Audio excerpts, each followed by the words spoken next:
What's up, everybody? My name is Alex, and I'm your host here on the Swole Friends podcast, as well as the co-founder and CEO at Swolverine. We are an endurance athlete and active lifestyle brand. We have over 34 different performance powders and daily health supplements that are all proprietary blend-free, clinically dosed, and scientifically proven effective. We also offer one-on-one nutrition coaching, online personal training, and competitive fitness programming in the functional and CrossFit space for athletes looking to pursue their potential. But that all business stuff aside, today on episode 42, I have, drumroll, Miss Lauren Stallwood, which is, she's a very well-known, very well-respected and recognized fitness and health professional. She's a CrossFit Games athlete. She is a former professional international women's rugby league player, holy moly, who played even in the women's rugby league World Cup in 2013. She has a bachelor's in physical education and science and has a master's in education. So she's smart too. And so much more. So not only is she buff, she has an amazing smile that brights up anyone's attitude in any room she walks into. But she's a very, I hate even using, I know you're sitting here, you're like, stop talking. No, but it's to say that you're influential is really important because you are influential in this fitness and health space, as well as like body positivity and attitude and like finding a way to enjoy life and just like live it to your fullest. And so it's not just like, oh, look, there's this influencer that has 400,000 followers. It's like, no, let's sit down with Lauren and figure out who she is and why, and have everyone just be like, oh my gosh, she's so cool. This is why they partner. This is why this is the thing. So, Lauren, welcome to the show. Thank you. We've got a big introductory. You're like, okay, and the Academy Award goes too. No, right. But I'm so excited. We finally did it. It took us like a month and a half to do this, we did it. It also took us like 40 minutes to figure out our cameras. And once yours started working, mine decided to stop. So that was silly and stupid, but we're here and we're live and so excited. So talk to me. What does Tuesday have in store? You just came off a weekend. You went to a music festival or like a concert. Give me the scoop on life right now.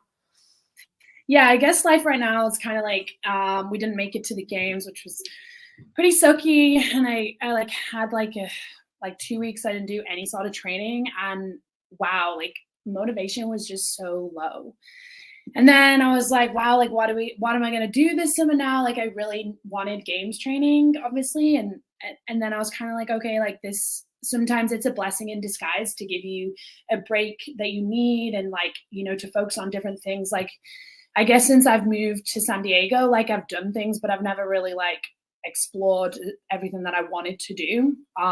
So I've kind of been like, oh, like I can do that this summer while still training and getting stronger. But yeah, this weekend I went to a concert and it was awesome. And then I went and hiked a waterfall, which was even better. But it's really strange here because the waterfalls here, like back to front, like you hike down and then on the way back you hike up. So it's kind of weird.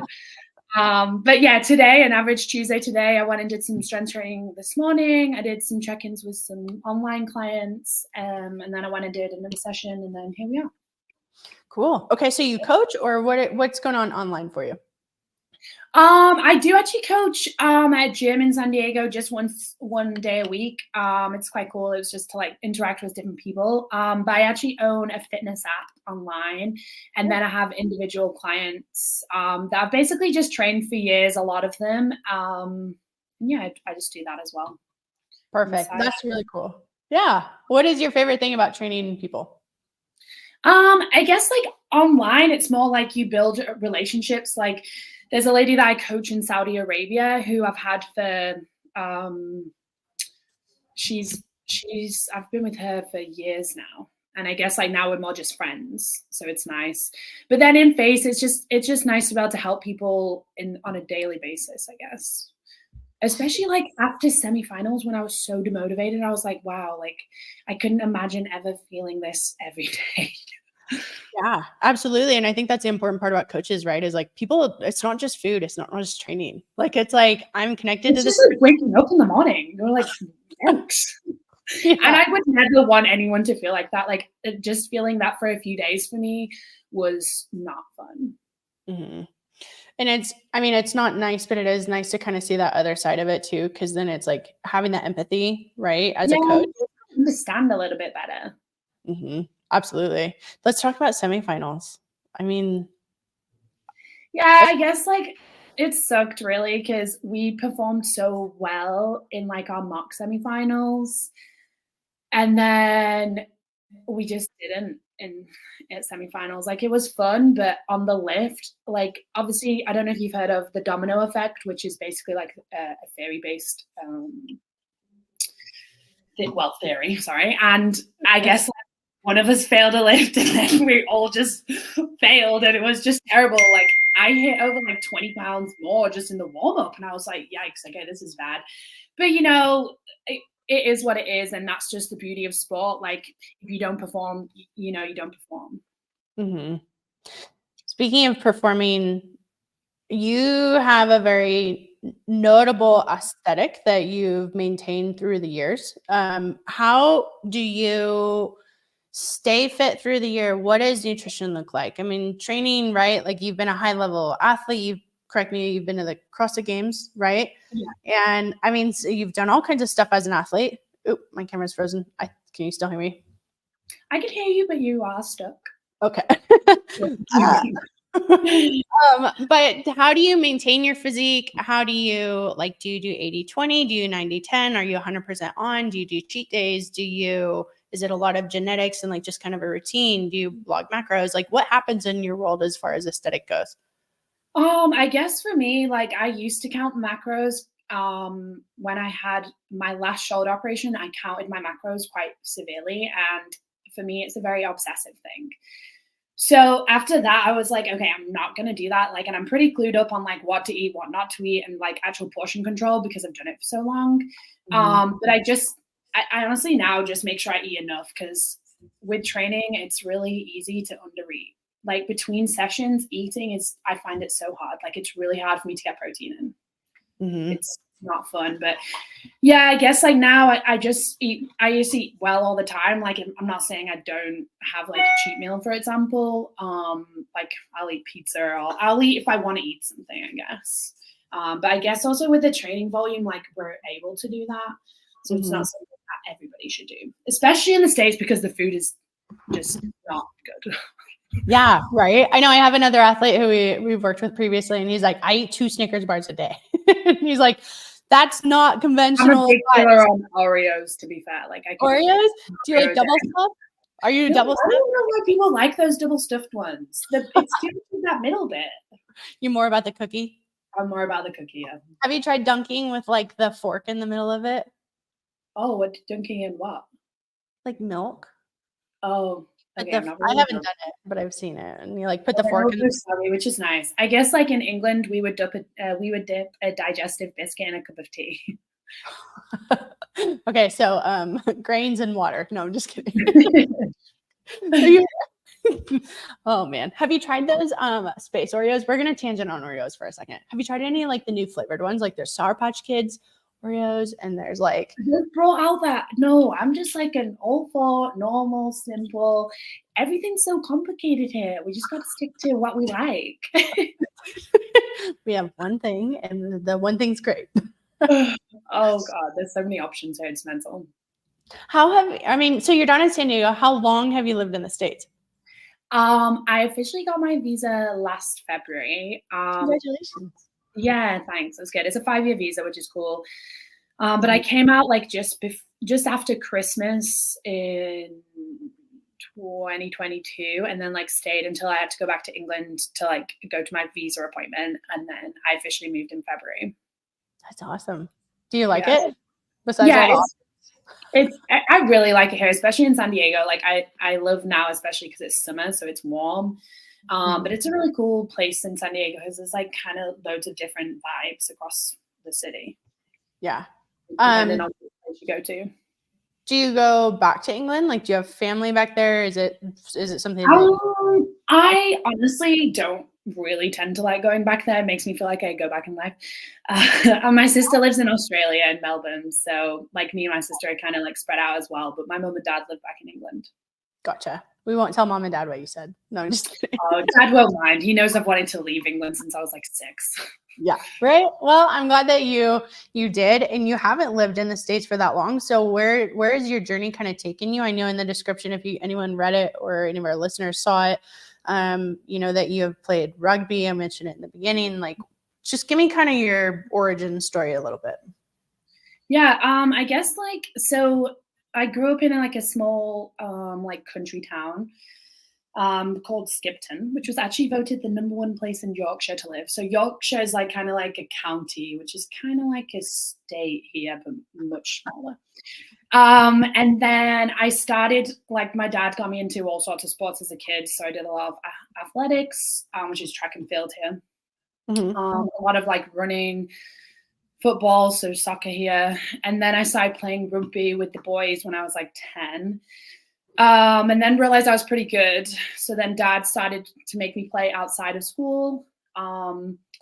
So I played outside of school and trained at school. Like, it was pretty much every day. And then I started playing like for a local club. Well, it wasn't really local. It was like an hour drive. And then my dad made me start training with the women when I was 14. You couldn't actually play with the women until you were 16. But of course, dad made me do that, which was fun. And then I started playing for England when I was 17, which was awesome. Mm-hmm. And then I had 4 operations within like the space of a few years. Yeah, it was pretty brutal. And then when I did my ACL, when I can't remember how old I was, maybe 20. It was maybe like 22.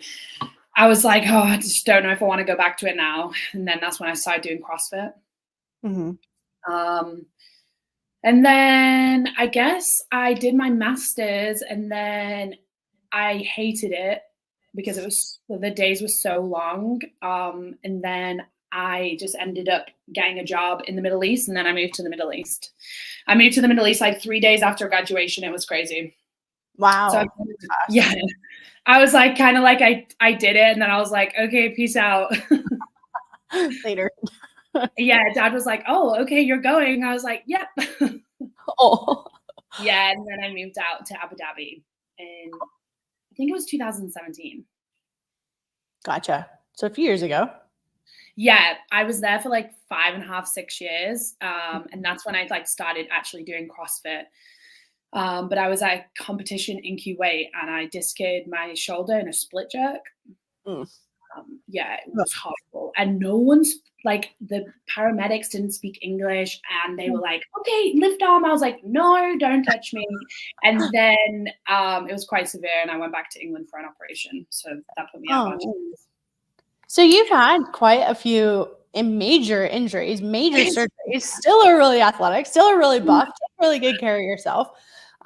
What have been some of like the mental setbacks with that? I mean, do you still experience pain? Do you work through it? Do you feel like you have to do more things than the average athlete to stay injury free?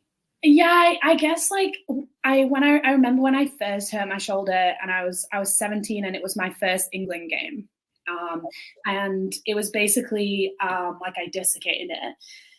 And I remember all I thought about was, I don't care what I have to do, I want to get back playing. So I guess like every injury, I knew what I wanted to do, and I knew how to get back there. And I didn't stop until I got back there.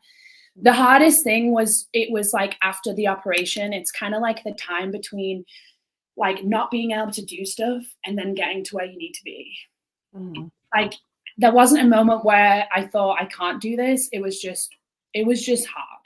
But every operation that I've had, because I've had 5 operations, it was kind of like every little one had their own individual challenges, but there was never a point where I was like, I can't do this. I like that. So kind of always adopting that growth mindset, not getting stuck in the injury and staying. I just think that you can end up just getting so wrapped up in like, oh, I can't do this, I can't do that, like this is so hard, instead of being like appreciating those little things that you can do. And then when you can do more, you're like, oh, this is really cool. Mm-hmm. Because like people are they just don't really appreciate what you can do until it's gone. Yeah, absolutely. And I think like learning that at a young age, having a major injury at a very young age on a very high school stage. Yeah, it was rough. Absolutely. What do you like about CrossFit? What does CrossFit do for you? How does it fill your cup? I guess like for me, especially coming from rugby, like I love anything where it's just you've just got to grind and work through. Like I love being able to go to a dark place and like stay there. Like I like hurting. Yeah. Have like that high tolerance for or threshold for that pain and be able to sit in it, right? Yeah, for sure. Like I love just going to a dark place and being there. I don't mind the higher skill stuff. It's not like I really struggle with it, but if I was to choose anything, I would choose something that was just pure fitness. That was hard. Yeah. So then let me ask you, why do you choose team over individual or individual over team? What have your experiences been with that, and which one do you like more? I guess like individual type stuff. When I had my last shoulder operation, getting back into it was really hard. Like it took me years because I had basically something called a latter J, which is called a bony block. So basically you can kind of see the scar kind of. They basically screw a bone into the front of your shoulder. So it took me a long time to get back like high-end like gymnastics. And like say, for example, let's say chest bars. I don't struggle with them anymore, but it's like the range of movement that a normal person will have comes through the bar, whereas I drop because I just don't have that range of movement. And I struggled with like handstand walks for such a long time. And I guess like I just wasn't going to be competitive in those higher end skills for such a long time. Like I could keep up on anything where it's like, say like there was an open workout quite a few years ago that had like rowing and wobbles. It was like 1919 or something. And I think I came like 18th or 20th or something like that in the world. So something like that I can always keep up on. But I guess like the other stuff, it was like, oh, yikes. But I guess since moving to the US, everything's kind of like I've got so much better at those things. So I wouldn't mind like maybe next year or the year after seeing just where I line up in the field in Europe. Europe's is just so competitive to compete in because I would have to compete over there because of my citizenship. Yeah, so you would have to go back for the season. Yeah, exactly. Which would still be really cool to do. I guess like team as well is just fun, especially when you have a good group of people that all want to put out for that same goal. Right. And I think that's kind of the essence of CrossFit too, is like that shared suffering, you know, the person and has. It's always like, I guess when you do go, it's always like that kind of max effort type work for a lot of it. Yeah. Being on a team, is there a tough team dynamic at times? I mean, you have 5 different personalities. You have coach, you have times, everyone's straining, you're pushing. I mean, I think, can you explain to kind of the everyday athlete or everyday consumer of cross or people who go to class, what is that like? What have been some struggles of being on a team and how do you navigate those? I guess, yeah, like you said, like it is like different personalities. And obviously it is hard to always be around different personalities and just know how to manage people as well. Which is interesting. And but it is good at the end of the day, especially if everyone does like each other. I was on a team last year with one of my best friends, Lalo, and he's great. But like we would bicker like we were brother and sister. So everyone was like, "Oh my god, you two are just always at each other's throat." And we're like, "No, we're having a great time." Like, go harder, shut up. Yeah, he was funny. But I guess like, say if you get burnt out, like obviously if Lalo and I, for example, like if we got burnt out, like we didn't want to show anyone else that, but like obviously we would be able to take our frustration out on each other. Which wasn't like a bad thing, but that was just able to like, I guess like get out our emotions, for example. Yeah, absolutely. Being at Invictus, I feel like is a very unique opportunity that a lot of people will never experience. Can you shed some light on what it's like to be in an environment focused on training with so many good athletes, people who were strangers who became family? Talk to me about just like the uniqueness of being at Invictus and why you choose to be there. Yeah, honestly, Invictus is great. Like there's a great group of us, like there's such good athletes. So obviously because you are in that competitive environment every single day, like you naturally get so much better because there's nowhere you can really hide. Like, and as much as obviously sometimes we don't always want to go as hard, but you're always competing. Even if you're like, no, I'm not today, you still are. But it's great because like you said, like it does end up becoming a family.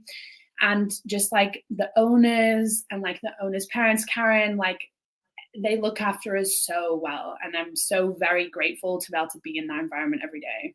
I honestly, especially from someone coming like from the outside and then coming in, it's like, wow, it's just really great.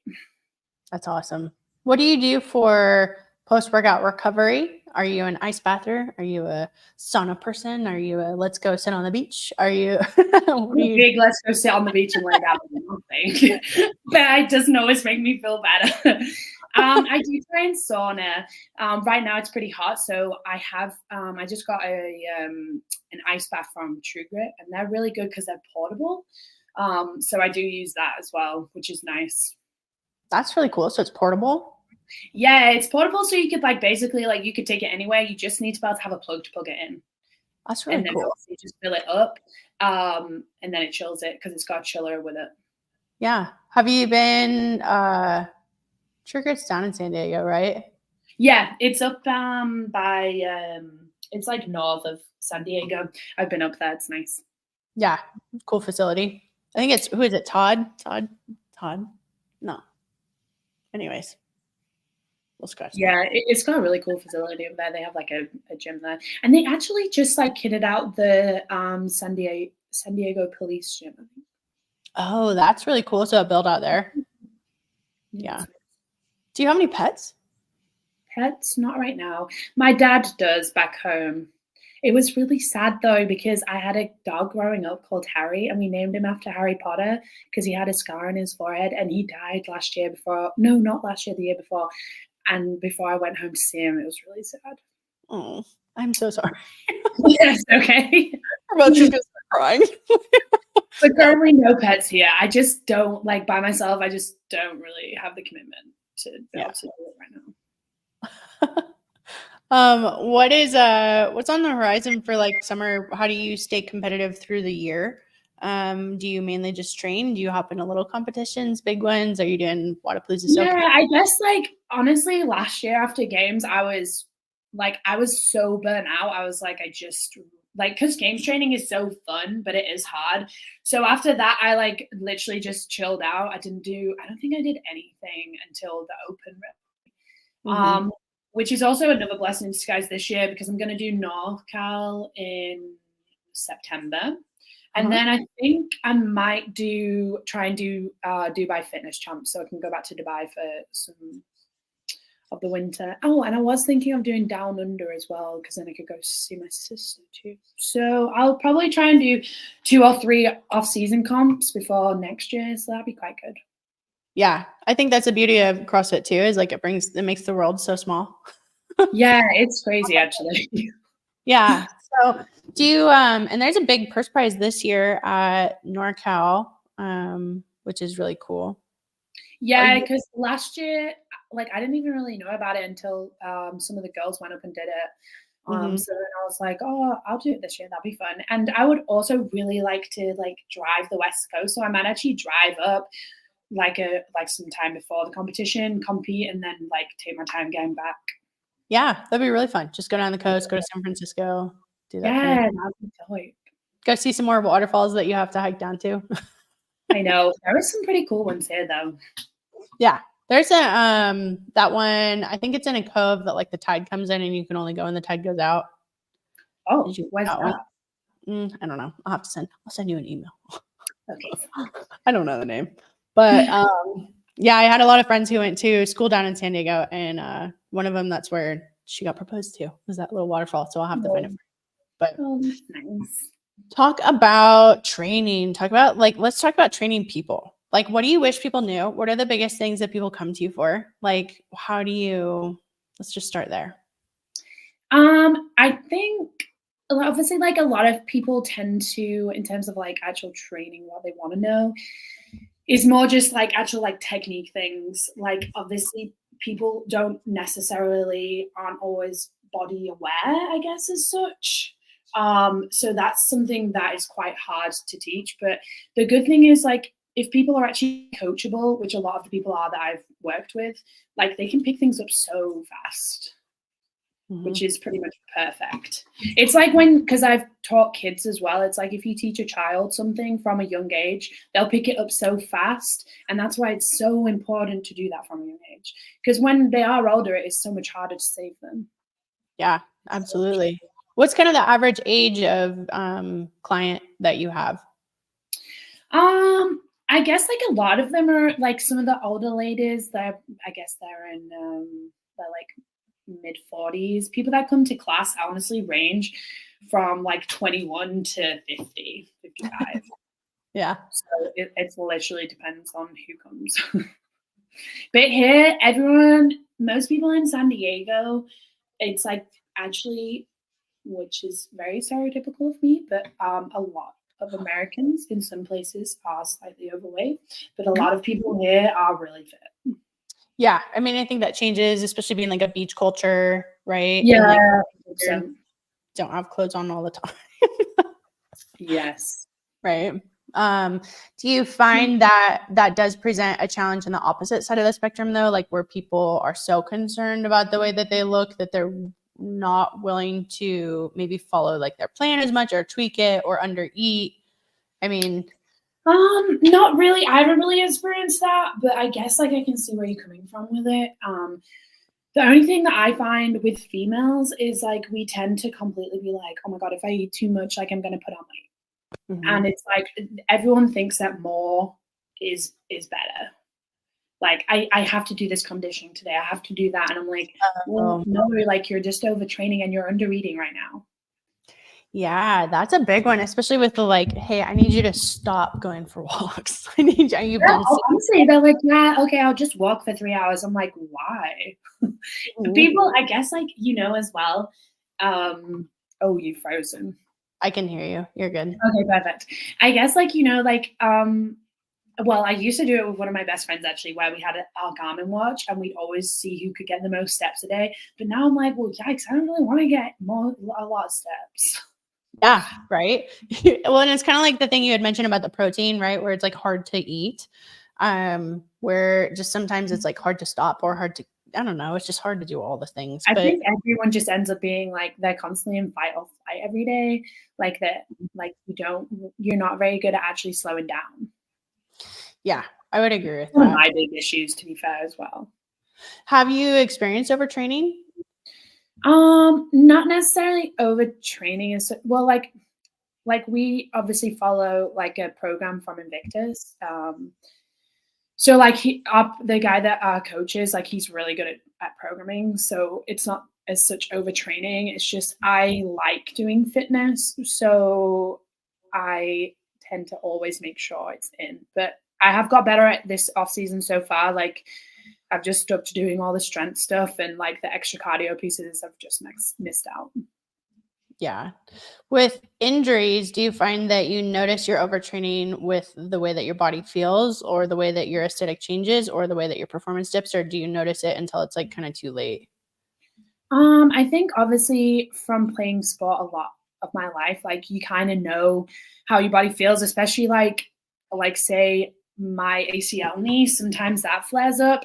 I've done a lot of work on that the last few years. So it used to like because it would like be more in my calves. So like my calves would really flare up when I'd run, so my knee would get swollen, but it hasn't done that in a while now. So like as long as your training volume is like comfortable for you and you do your little rehab things like prehab, then things stay on top. I think for the general population though, that's also another problem is like no one does any prehab work. So it's like people will come and be, my knees hurt, and I'm like, well, have you ever stretched your hip flexors?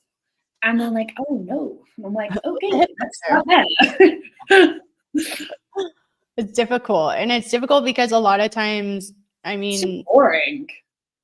Yeah, it's boring. And like I tell people to stretch in the shower. Like you're already in the shower, you're already warm. You know what I mean? Like take 2 seconds, scrub your feet, or really grab your quad. I don't know. Like I think a lot of people don't like to do that type of effort, but they also don't want to be injured, you know? The one thing for me is like I try and be like, when you're sat on that sofa, why don't you just before you sit down, just put your leg up on there and sit in a couch stretch for a couple of minutes and then you can lay down.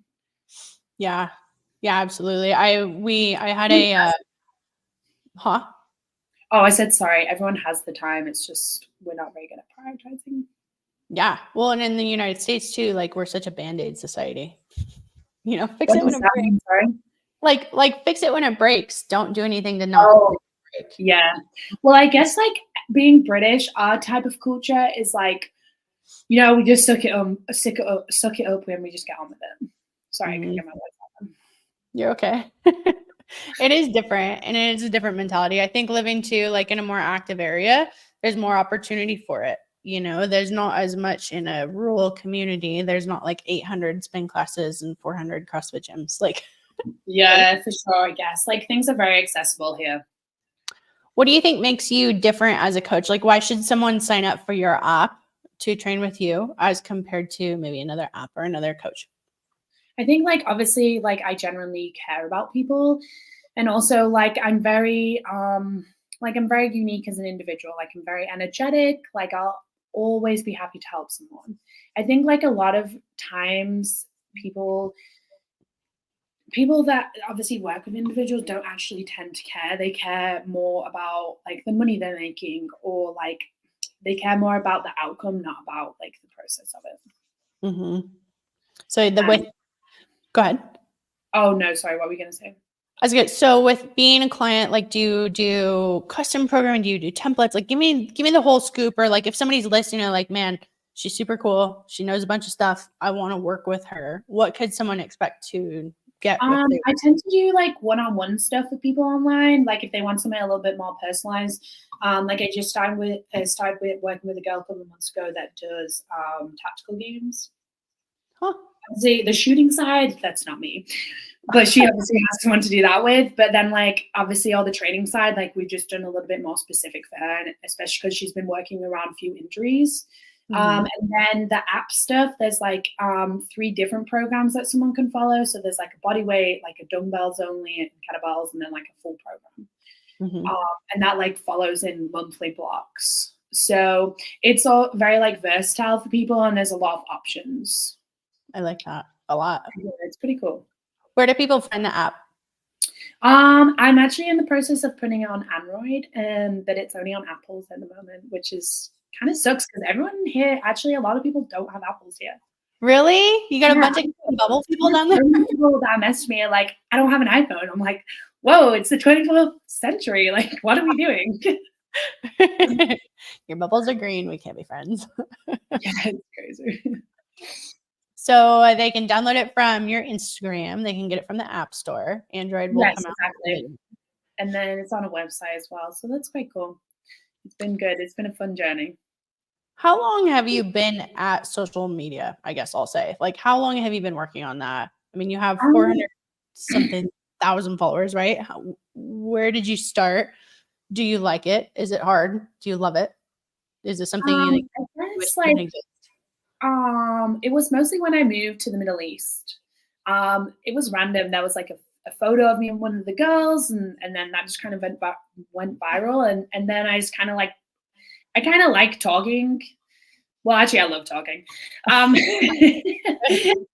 then it just kind of grew really. It's been pretty cool though. I did start doing YouTube as well, back with my ex-boyfriend actually. And I do really want to get back into that and do a little bit more like vlogging style stuff because that's pretty cool. But I like the social media stuff. It's fun. It's different as well. Like, I guess like I'm not really like a normal individual. Like I would never be able to do like an average person. Okay, not an average person, but like a daily, like, 9 to 5 thing. Like I have ADHD, so I'm pretty much all over all the time. So it works out really well for me. Yeah. What do you like to share on like the vlogs? Like, what do you? I kind of just want to show people a little bit more like life stuff, really, because especially like, say with ADHD, like it's like kind of like a thing that is very common for people, but not many people actually really talk about it. And everyone's just like, oh, she's annoying. She talks so much. Oh, she's rude. She interrupts. And I'm like, well, no, it's actually a thing.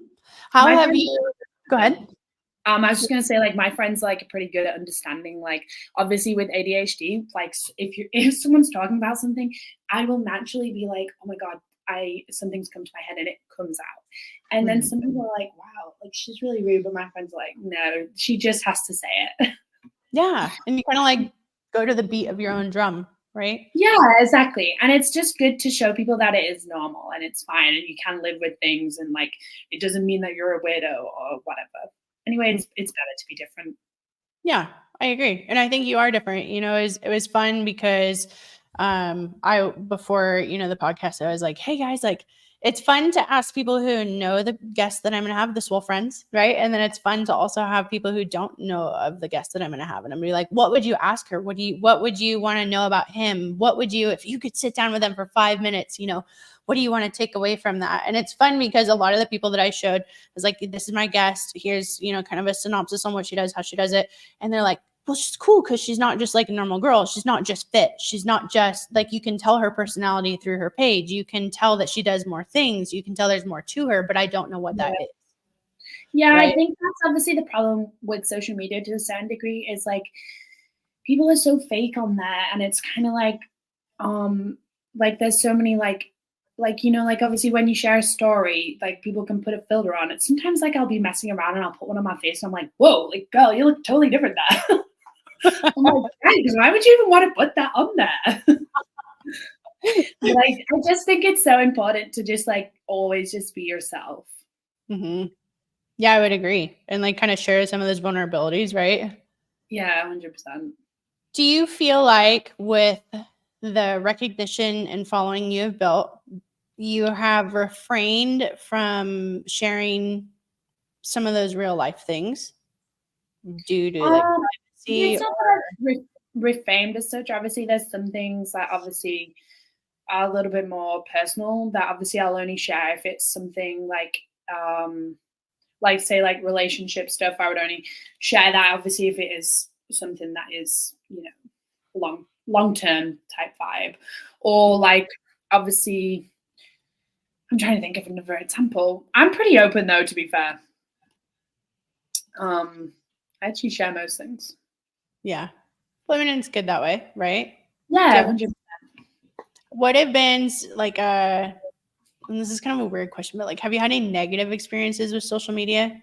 I mean, honestly, not that much. Like, I guess like sometimes some people will put it on and like they'll always talk about like my boobs being small or something stupid. But yeah, I'm like, I honestly like, yeah, it's like, oh, cool.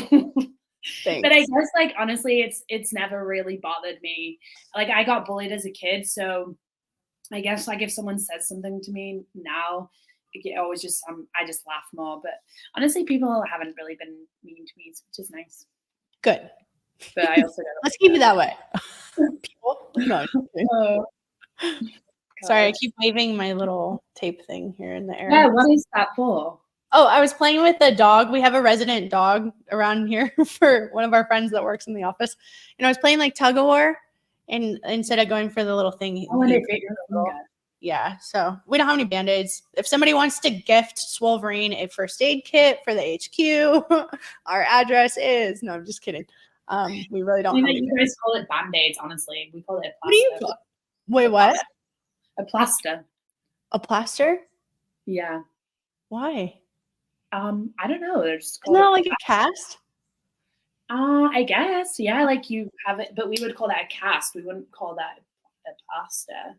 We would just call, like, say you put one on, like, we would call it plaster. I'm going to start saying it. People are going to be like, what is wrong with you? Yeah, that's the only thing here is obviously, like, we do say, like, I say different things and everyone here is like, wow. I remember last year we had James Newberry on the show and he was like, yeah, the potty. I can't wait to go do the potty. And oh, yeah. Aussies as well. And like different things. And everyone's like, sorry. I'm like, you need to go to the bathroom before we do the show? And he's like, no, the potty. We're going to be on it together. And I'm like, what the hell is happening? Sorry, I don't understand. Yeah, sorry. My typical like California, what? Like, yeah, oh my gosh. It's like the really like Cali girl accent. I know, it's bad. I grew up No, it's not bad. It just kind of gets annoying sometimes, especially if there's like a bunch of us girls around each other and they're like, and it's like, shut up. Yeah, if I'm around like some of my friends when I'm back home, I'll sound very, very English, which isn't the nicest. Oh my gosh. Who have been some of your favorite people to compete with? I know you've competed against a lot of people, especially being in Dubai, maybe with Miss Jamie. She's such a sweetheart. Oh my gosh. Oh yeah, Jay's really great. I'm like, can we just go drink? Well, she calls them pints, so I'll say pints. I'm like, can we just go drink beer? Oh yeah, that's what we call them in England, pints. Mm-hmm. But who have been some of your favorite people to compete with, or that you've been able to connect with and become friends with? I guess one of my favorites is one of my best friends who lives in Dubai called Carmen Bosmans. She went to the games for Belgium. Gosh, what year was that? I can't remember. But she's probably honestly my favorite person I've competed with. Yeah, honestly. why? She's so great. We did DFC as a team. God, this was like years ago, and like I was like, I'm not gonna be the strongest at snatching with my shoulders. I just get through, but obviously now I'm better. But back then it was really bad. And I remember we were in the warm-up, and the warm-ups I find are quite intimidating. And obviously every girl's going out there to show who's boss. So everyone already had like, I don't know, like 245s on each side. And I was like, oh, I'm not gonna about to go straight there. So Boz was like, just take it off, Lauren, it's fine. I was like, oh no, but I'm not gonna about to do it. So she walks over, she's like strong, she's intimidating. She takes it off. Anyway, I do that, do another one, and I fail it. And I'm like, oh my God, I'll just do it when we get out there. She's like, Lauren, you're not gonna about to do it. And I was like, it's fine. We go out there, and I think I did 5 reps. It was at I don't know, like 155 or 165. And then she comes over and she just like smashed out 15 reps. And I was like one-handed. This is why we're together. This is why this works. Yeah, it was so good. Gosh. Yeah, she's probably honestly the best person I've met through CrossFit. I've met a lot of good people, especially being out here in the States as well. Mm-hmm. You've competed at the Dubai Fitness Championships, right? Yeah, I can't remember what year that must have been now. Yeah. Did you do once or did you go back? I've only done it once. I wish I went back last year. I guess like I got invited, but it was like last minute, and I was like, oh, it's like too far to go right now. But I think I'm definitely gonna try and go this year. That'll be really fun, especially like I can see my friends and like know a lot of people out there, and just also to compete. That would be really fun. Mm-hmm. Why did you choose Invictus? Like, why is it? It's a funny story. It wasn't really like a choosing thing of Invictus as such. There was a guy that lives in San Diego. And then I came out to see him, and then Josh was at the gym in Invictus, and I was like, oh hey, can I come and train? I didn't even realize it was like an athlete group. I just thought it was just like how I trained in like Abu Dhabi, and everyone trained at the same time. Anyway, I went and I was like, oh, this is really cool. And then I just kind of kept going. And then, yeah, it was like, I just didn't realize. And then it was like really awesome. And everyone there was like, oh, she's good. So like, she can train with us. And then we just kind of kept it. And I just kind of kept showing up. Her snatch sucks, but she can stay with us. No, but she's fine. She's good at burpees and good on the bike. She can move fast. This is good. Oh, it was funny. Yeah, what do you think makes like the programming at Invictus or the coaching specifically unique? I mean, what do you like about it? Because you hear about the different like core training groups or core apps and things like that. And like some are more, you're just getting hammered all the time. Other ones have more gymnastic sets and more endurance based. Like, do you feel like the programming is unique to the skill sets that you have and that's kind of why you like it? Or do you have preferences, or why would somebody go with Invictus training over like some other group? We'll leave unnamed. I think that Invictus is really good, honestly, just because it's very community based. Our coach is good because he obviously he programs for us guys, and it's kind of like tries to get in a little bit of everything for everyone, and then obviously we can add in the extra things as well with him that we specifically need. Mm-hmm. But it's good because like he's at pretty much all our training sessions. That's awesome. Like the fact that we can have an in-person coach is just unbelievable. Mm-hmm. And then it's like, it's also just like then having the coach and the environment is just great. That's really wonderful. Why do you think that Invictus has been able to create so many teams, so many athletes? Just kind of like having been a part of it, having seen it from the outside. Do you have an opinion on that? Like, is it? I guess like honestly, it's just like we do have a welcoming environment there, and everyone is pretty competitive. Mm-hmm. Like last year, we had 3 teams that went to the games. Like we could have had 4 this year, which would have been dope. But It's okay. It's gonna be okay. But I just think like we get really looked after. That's awesome, and that's unique too. Like, yeah, it's honestly so unique. Like I said, like coming from the outside in is, I'm just like, oh wow, like oh my gosh, thank you. Like I'm like, oh sorry, thanks, this is great. And it's I am very appreciative of it. Yeah. Can we talk about confidence? Okay, Have sure. you, I said, okay, sure. I know it's a hard one, right? Like kind of like, where does it come from? I mean, you're notable, people know you, you're aesthetic, you go out on a competitive floor, you're a coach. What type of advice do you have for people for body confidence, for life confidence, for training? I think like honestly, like one of my best friends is like, wow, Lauren, I've never heard someone big themselves up so much. And I guess for me, like, I don't know, I mean it more in a jokey way a lot of the time. But I guess like as a kid, like I got bullied really bad. Like I had like a monobrow, and like people would like make fun of like my skin. They would make fun of like the hair on my arms. They would make fun because like my body looked different to other girls. Mm-hmm. And I remember I was always be like, oh, like I didn't like it. And I would always try and change things. And then when I started playing rugby, I was just like, well, why? Like I'm good at this. Like my body's made to be able to do things like this. Like it's cool. And then as I got older, I guess I also aged better than I was when I was younger, which is, thank God. But I just was like, well, it's good to be yourself, and it's good to be able to enjoy yourself. And if you can't be your own number one fan, then why would anybody like want to be like you? Like it's so important to like be nice to yourself, because at the end of the day, your inside head thoughts are all you're gonna hear. Mm-hmm. Yeah. So like if you're negative on yourself, you're only gonna feel worse. Mm-hmm. Well, and the other thing too is like the things that we say to ourselves, we would never say to somebody else. No, right? So I like, if I got my hair braided, I was like, wow, my hair looks great. And it's like little things. I just think it's so easy to be so hard on ourselves.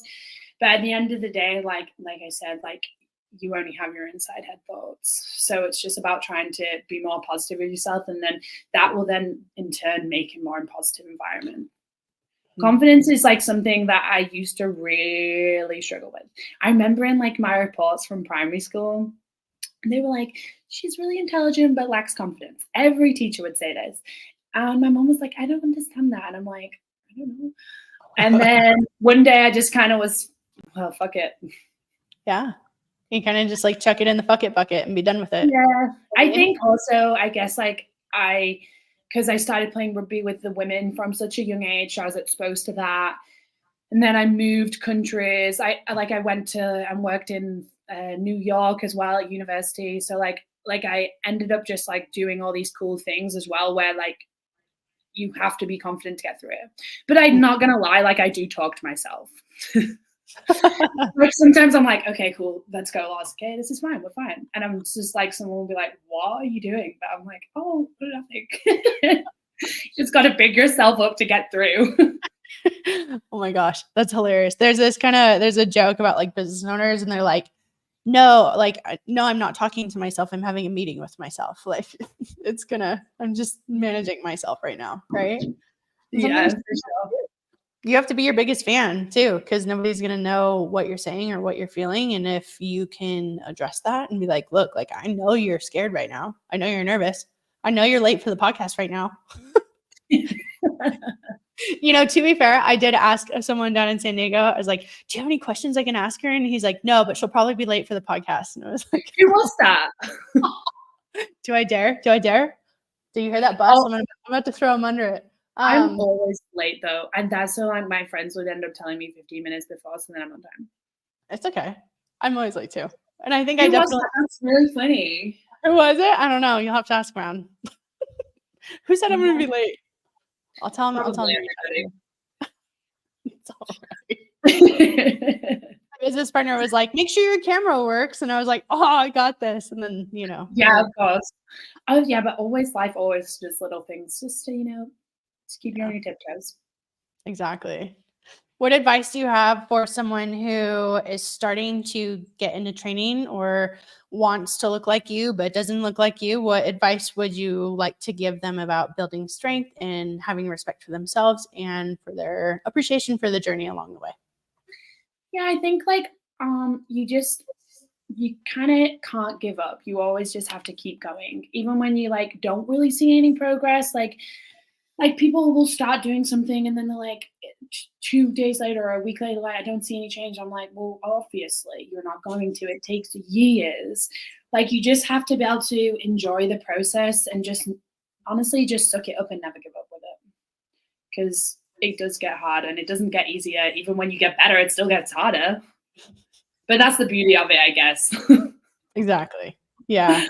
I know it's kind of the fun part, right? Where you keep going and I had mentioned earlier, you have a really good growth mindset. You're always willing to grow and adapt and grow and adapt. And when we do that, we can look at health and fitness as a continuum rather than just a to B or A to abs or A to show, Yeah, 100%.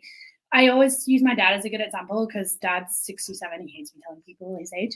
And dad is probably one of the fittest he's been in his life. And it's kind of when people they'll use things as excuses. Every little thing is an excuse or a barrier.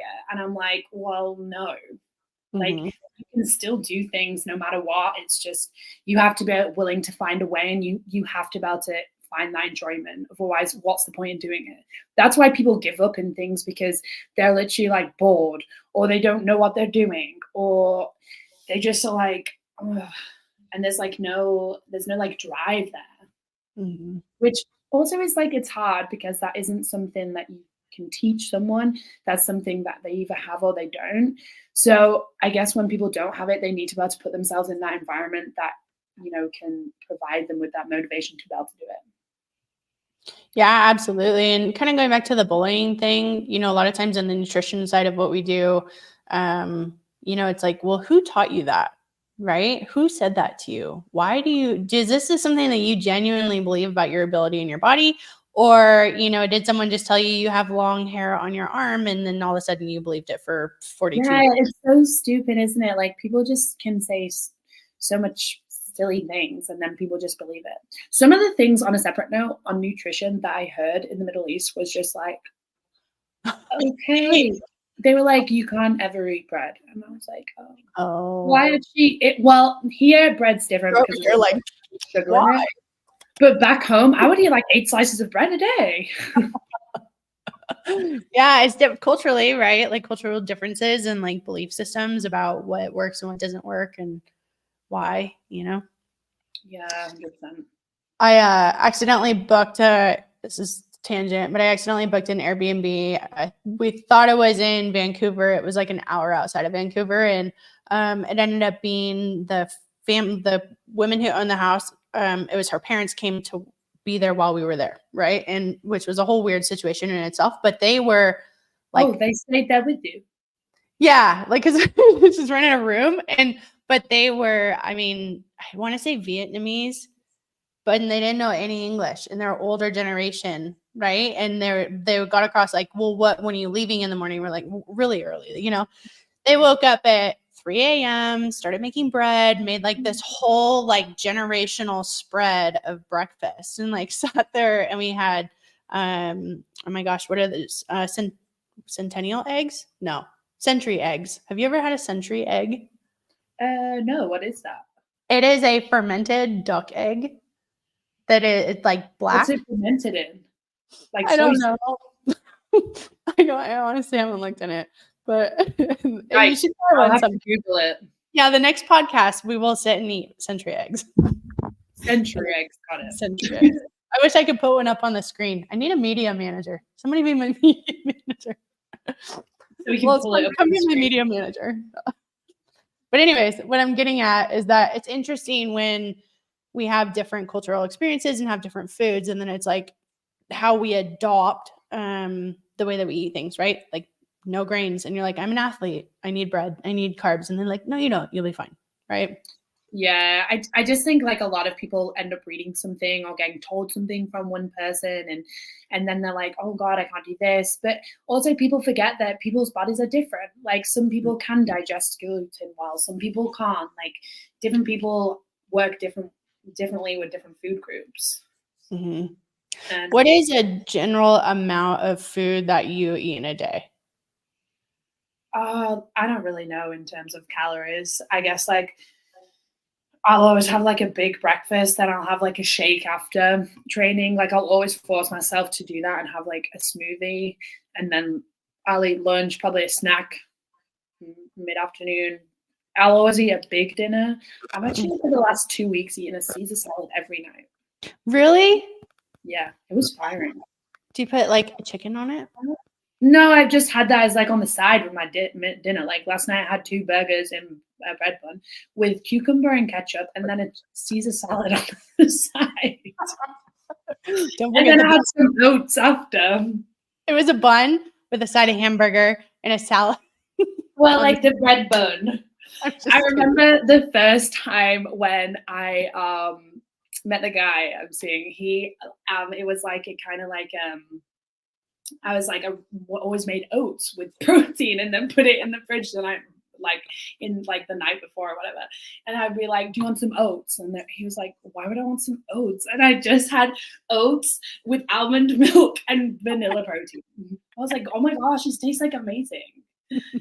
I think that's half the battle with people though, is like, especially being here, like you're so used to like having things sweeter that like when you taste something that isn't, you're like, that's so bland. Mm-hmm. And it's like, well, it's not.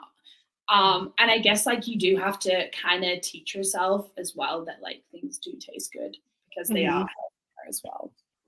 You also have to like your palate can change as you reduce sugars and salts, right? Like as you right, because those are flavoring agents. So if you have less flavor that's added to it and you can actually taste it, like correct me if I'm wrong, but a big thing in Europe is actually not putting dressing on salad greens. Yeah, like I'm not really like, I'm not a sauce type of person. I'm not like a dressing. I'm not really anything like that. Like here, I feel like people can't have anything without anything on. Mm-hmm. Yeah, they're like, I can't have anything without ranch. It's yeah, like I guess like I do have like I could eat anything. Like I eat food because I have to eat more than enjoyment, to be fair. But I'm like, oh my goodness, it's crazy. But an interesting fact is there's like over half of the preservatives that are in the States are banned in Europe. Mm-hmm. And I'm like, oh my goodness. Yeah, like even from the supplement side, getting cow. Yeah, that's why Swolverine's so good because it's so clean. Oh, you like it? I'm glad. And I'm like, thank goodness. And everyone is like, you know, like people obviously they have such a sweet tooth from things because of added sugar and everything that they're like, well, it doesn't taste nice. Well, not necessarily about Swolverine, but like on anything, they're like, that doesn't taste nice. I'm like, you're not supposed to have something with that much sugar or salt in it. Yeah, like that's an interesting one is like people's taste preferences. I mean, and people have said it. I mean, even with the isolate, they're like, it's not sweet enough. And I'm like, well, what do you usually use? And they're like, Fruity Pebble protein. And I'm like, oh yuck. You know what I mean? Like, alrighty, I'd maybe add some cereal to it. I don't know. But yeah, that's an interesting thing is, and a lot of times too, like people choose supplements initially just based off of what they taste like. And then they realize like, oh, these don't actually do anything. Yeah, like I can imagine like obviously the general population tend to not have enough protein. So then you'll tell people to add like a protein shake in. And then they're like, oh, but it doesn't taste good. And I'm like, well, it does, but you could also make it taste nicer. You could make it into a smoothie and add a little bit of peanut butter. Perfect. Ta-da. I'm a big smoothie person then. I was just gonna say, do you have like a specific like smoothie recipe, like your go-to? Yes. I'll put the vanilla milkshake one in. Mhm. And then I'll have frozen blueberries, a scoop of peanut butter, those like low sugar sachets of like brown sugar oat thing. What is it? You know, like Oatmeal packet?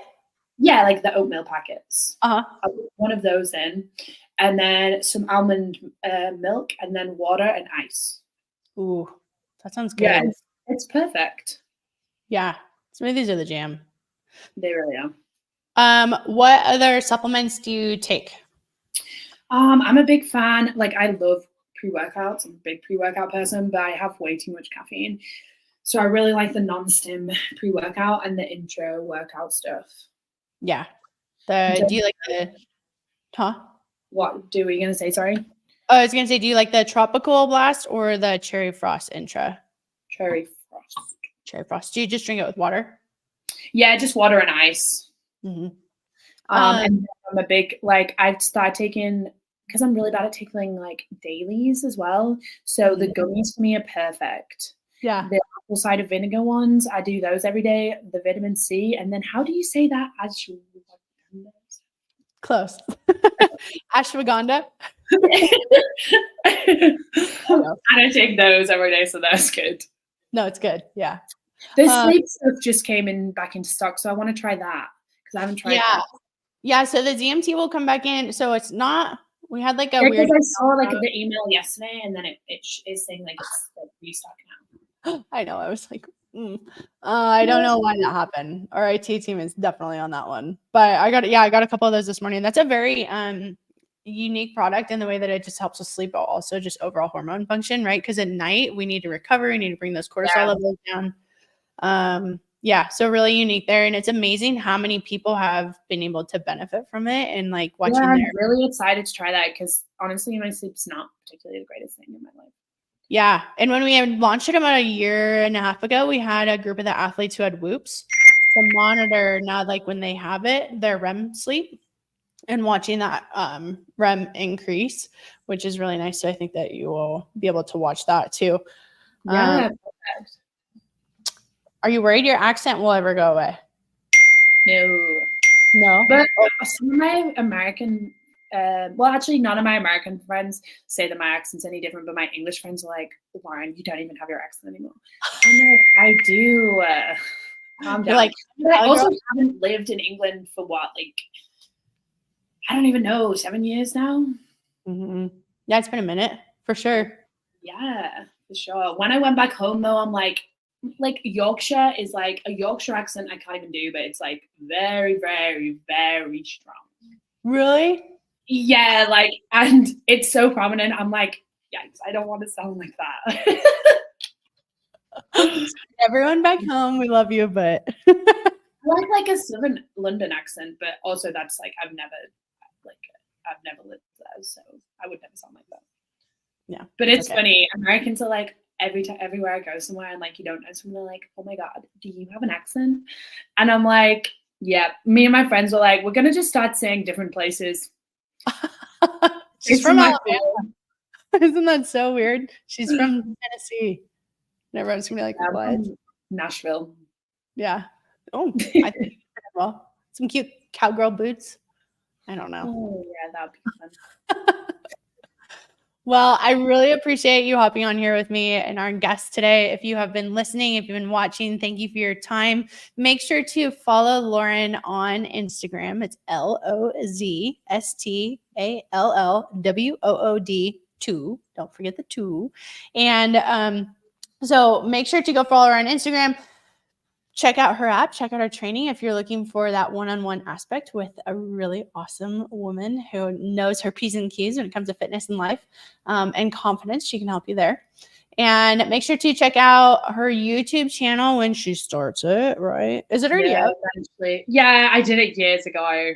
I have wanted to do it. I just haven't. Okay. So we're all going to go flood the comments of her Instagram and tell her to do it until she does. Someone commented the other day, rumor has it she's still on that assault bike because she's not commented in 3 years. I was like, that was good. Yep, exactly. She's still there, everyone. She's still alive, but yeah. So thank you for your time. Yeah, thanks so much for having me. Absolutely. And make sure to subscribe to the Swole Friends podcast.